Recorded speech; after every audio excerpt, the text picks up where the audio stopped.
السلام علیکم پیارے بچوں، اللہ نے انبیاء کو انسان کی ہدایت کے لیے بھیجا، جن میں آخری نبی حضرت محمد صلی اللہ علیہ وآلہ وسلم ہے۔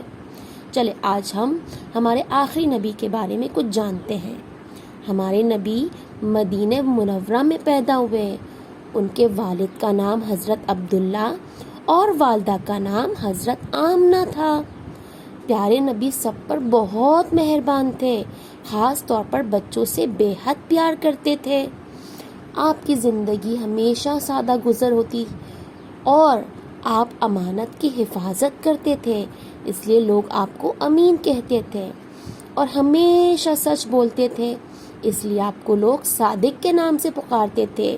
ہمارے پیارے نبی نے اللہ کا پیغام لوگوں تک پہنچایا اور انہیں اچھی اچھی باتیں بتائیں۔